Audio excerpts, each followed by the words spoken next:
বাড়িতে বন্যা হলে কে কে আমার মতো এভাবে লাফালাফি করো বলো তো? এই বৃষ্টির মধ্যে স্নান করা, ঝাপাঝাপি লাফালাফি করতে কার কার ভালো লাগে? সাথে যদি থাকে গরম গরম খিচুড়ি, তাহলে জাস্ট জমে যায় বলো। তো সকালে ঘুম থেকে উঠেই বাড়িতে জল দেখে আমার তো পুরো একদম মন একদম ময়ূরের মতন নেচে উঠেছে। আর আমি এক মুহূর্ত দেরি না করে আমি ঘর থেকে জাস্ট বেরিয়েই আমি একদম স্নান করতে চলে আসি। বৃষ্টির মধ্যে স্নান আর হচ্ছে ঝাপাঝাপি লাফালাফি, কি যে মজা হয়েছে আজকে বলার বাইরে। আর পরের সিনটা দেখতে আমি একদমই প্রস্তুত ছিলাম না।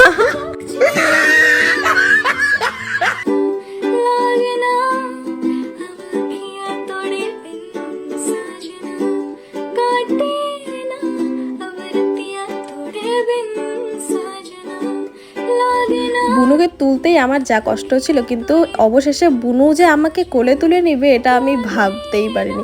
তো দেখো আমাদের কিন্তু স্নান কমপ্লিট। আমার না কি মানে একটু জ্বর জ্বর লাগছে, মনে হচ্ছে জ্বর আসবেই আজকে। তো ক্যা হুয়া, হাম লোগ হার নেহি মানেঙ্গে। স্নান শেষে ফ্রেশ হয়ে আমি একদম রান্নাঘরে চলে আসি সবজি কাটার জন্য, কারণ আজকে বানাবো খিচুড়ি। আর এত বড় কুমড়োটা তো আমার কাটার সাধ্য নেই, তো আমি বাবাকে ডেকে দিলাম। বাবা কিন্তু খুব সুন্দর করে কুমড়োটা কেটে দিয়েছে।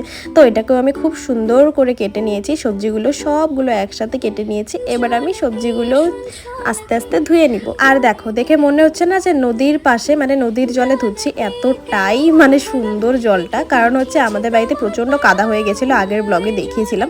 তার জন্য মা আর বাবা দুজনে মিলে এখানে বালু পাথর দিয়েছে। তো এখন জলটা একদম নদীর মতন স্বচ্ছ হয়ে গেছে, দেখো কতটা সুন্দর লাগছে। আর দেখো আমি রান্নাঘরে এসে উনুন ধরাচ্ছি আর ডান্স করছি। না না, এটা ডান্স করছি কিন্তু এখানে একটা গান চলছিল, কারণ আমার বোরিং ভাবে কাজ করতে একদম ভালো লাগে না। সাথে যদি মিউজিক চলে বা হোম থিয়েটারের গান চলে, তাহলে আমার কাজগুলোও যেন খুব তাড়াতাড়ি হয়ে যায় আর অনেক ভালোও লাগে মনটা। কে কে আমার মতন গান শুনতে শুনতে কাজগুলো করো বলো তো? দেখো আমি কিন্তু খিচুড়ির জন্য সবকিছু প্রিপারেশন করেই নিয়েছি, এখন ডালটাকেও একটু ভেজে নিচ্ছি। আর বাইরে এসে দেখি আমাদের চুক্কু বাচ্চু একদম রান্নাঘরের চাল, ওদিকে ডালটা একটু ফুটতে ফুটতে আমি এখানে চালগুলো খুব সুন্দর করে ধুয়ে নিচ্ছি। বাড়ির জলটা দেখে আমার যে কি মজা লাগছে আর কতটা ভালো লাগছে, মানে বলে বোঝাতে পারবো না, আমার খুবই আনন্দ হচ্ছে।